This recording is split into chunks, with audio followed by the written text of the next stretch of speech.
صلی و نسلم علی رسولہ الکریم اما بعد فاعوذ باللہ من الشیطان الرجیم بسم اللہ الرحمن الرحیم ان اللہ و ملائکتہ یصلون علی النبی یا ایہا الذین آمنوا صلوا علیہ وسلموا تسلیما۔ السلام علیکم ناظرین کرام، امید کرتا ہوں تمام دوست خیر و عافیت سے ہوں گے اور اللہ تعالیٰ سے دعا گو ہوں کہ اللہ تعالیٰ اپنے سونے پیارے محبوب صلی اللہ تعالی علیہ وسلم کے صدقے ہم سب کے تمام صغیرہ و کبیرہ گناہوں کو معاف فرمائے اور اپنے حفظ و امان میں رکھے۔ ناظرین کرام، جیسا کہ آپ کے علم میں ہے کہ انوار السلوک کے سب کو اسباق کا سلسلہ جاری و ساری ہے۔ انوار السلوک کے تقریباً 5ویں باب کو ہم بڑے اچھے طریقے سے پڑھ رہے ہیں۔ پچھلے سبق میں ہم نے نبی کریم صلی اللہ تعالی علیہ وسلم کا انداز بندگی، انداز عبادت پڑھا تھا کہ حضور صلی اللہ تعالی علیہ وسلم کس طرح اپنی امت کے لیے رب تعالی سے گڑ گڑا کر سجدہ ریز ہو کر بخشش کی دعا کرتے، کس طرح اپنے رب تعالی کا شکر گزار، شکر کرنے والے بنتے۔ پچھلے سبق میں ہم نے بڑے اچھے طریقے سے پڑھا ہے۔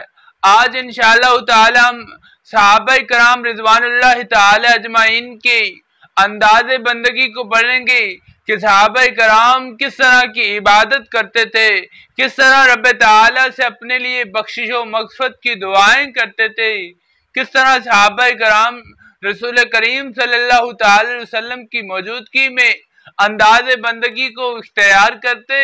آج انشاءاللہ تعالی ہم اس سبق کو پڑھیں گے۔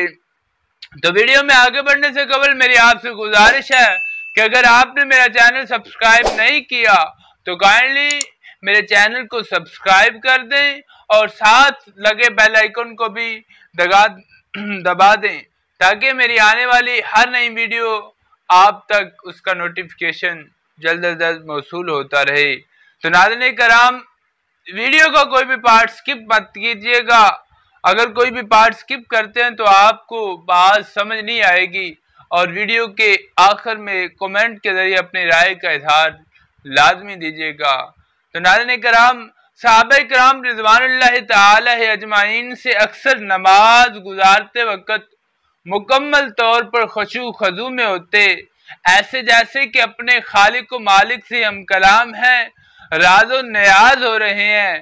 نماز ہی تو ایک راز ہے جو کہ ابد معبود سے کہہ رہا ہوتا ہے، المصلی فیناجی ربہ۔ حدیث مبارکہ ہے کہ نمازی اپنے رب سے راز کہتا ہے۔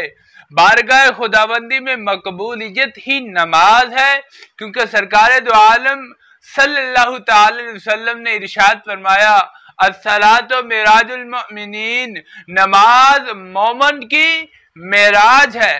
اللہ کے حبیب کے رفیق حضرت ابوبکر صدیق رضی اللہ تعالیٰ عنہ نماز میں کھڑے ہوتے تو ایسے معلوم ہوتا کہ جیسے لکڑی کھڑی ہوئی ہے، یعنی کہ اپنے رب کے ساتھ جب صحابہ کرام حضرت سیدنا صدیق اکبر، حضرت سیدنا ابوبکر صدیق رضی اللہ تعالیٰ جب نماز میں کھڑے ہو جاتے، جب اپنے رب کے ساتھ ہم کلام ہوتے، اپنے رب کے ساتھ راز و نیاز کی باتیں کرتے، تو ایسا لگتا کہ کوئی لکڑی کھڑی کی ہوئی ہے، یعنی کہ کوئی حرکت ہی نہیں ہے، بالکل ساکن ہو کر اپنے رب کے ساتھ ہم کلام ہو رہے ہیں۔ یہ شان ہے صدیق اکبر کی نماز کی۔ اللہ کے حبیب کے رفیق ہے نا، حضرت عبداللہ بن زبیر رضی اللہ تعالیٰ عنہ کا سجدہ اتنا لمبا ہوتا کہ رات گزر جاتی، ساری رات سجدے میں ہی گزار جاتے، اگر رکوع کی حالت میں ہوتے تو رات گزر جاتی۔ حضرت علی رضی اللہ تعالیٰ عنہ شیر خدا جب نماز ادا کرنے کا ارادہ کرتے تو ان کے جسم کے رونگٹے اس طرح کھڑے ہو جاتے کہ پہنے ہوئے کپڑوں سے باہر نکل پڑتے۔ یہ تھی شان حضرت سیدنا علی المرتضیٰ، شیر خدا۔ بدن لرزنا شروع ہو جاتا، لرزتے ہوئے کہتے کہ اس امانت کے ادا کرنے کا وقت آ گیا ہے جس کا بار اٹھانے سے زمین و آسمان عاجز ہو گئے ہیں۔ سورہ زمر میں ہے۔ اس کلام کے اثر سے ان لوگوں کی جلدوں کے بال کھڑے ہو جاتے ہیں جو اپنے رب سے ڈرتے ہیں، یعنی کہ جو لوگ رب کے ساتھ قیام کرتے وقت رب کا خوف اپنے دل میں رکھتے ہیں، رب تعالی سے ڈرتے ہیں، ان کی جلدوں کے بال رونگٹے کھڑے ہو جاتے ہیں اللہ کے خوف سے۔ صحابہ کرام کی بندگی کی کیفیات تو خود اللہ تعالی نے بیان فرمایا، محمد رسول اللہ والذین معہ اشداء علی الکفار۔ محمد صلی اللہ تعالی علیہ وسلم اللہ کے رسول ہیں اور ان کے ساتھ والے کافروں پر سخت اور آپس میں نرم دل۔ رحماء بینہم تراہم رکعا سجدا یبتغون فضلا من اللہ ورضوانا سمیعہم فی وجوہہم من اثر السجود۔ سورہ فتح۔ تو انہیں دیکھیں گا کہ رکوع کرتے، سجدہ میں گرتے، اللہ کا فضل و رضا چاہتے، ان کی علامت ان کے چہروں میں ہے، سجدوں کے نشان ہیں۔ سجدہ گزارنے والوں پر یہ خاص انعام ہوگا کہ روز قیامت ان کے چہرے 14ویں کے چاند کی مانند چمک رہے ہوں گے۔ وہ اس لیے کہ انہوں نے دنیا میں اللہ کے حضور بہت سے سجدے گزارے ہیں، راتوں کی عبادت کی وجہ سے ان کے چہروں پر نور نمایاں ہوگا۔ یہ تھی عبادت صحابہ کرام رضوان اللہ تعالی اجمعین جو رب تعالی کے سامنے کھڑے ہونے سے ڈرتے تھے، قیام کرنے کی حالت میں آتے تو رونگٹے کھڑے ہو جاتے تھے۔ تو آج دیکھ لیے کہ ہم صحابہ کرام کی طرز عمل پر چل رہے ہیں۔ صحابہ کرام جس طرح عبادت و ریاضت کرتے تھے، کیا ہم بھی اسی طرح صحابہ کرام کے نقش قدم پر چل رہے ہیں؟ نہیں میرے بھائی، نہیں۔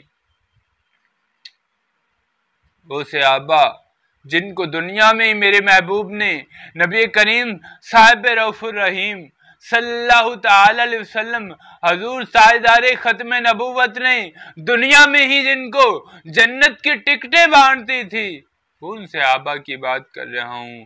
صحابہ تو میرے حضور کے بہت ہیں، لیکن صحابہ کرام رضوان اللہ تعالی اجمعین وہ صحابہ جو رب تعالی کی عبادت کرتے وقت جن کی جلدوں کے بال اللہ کے خوف سے کھڑے ہو جاتے، کہ آج ہماری عبادت بھی ان صحابہ کرام رضوان اللہ تعالی اجمعین کے نقش قدم پر ہے۔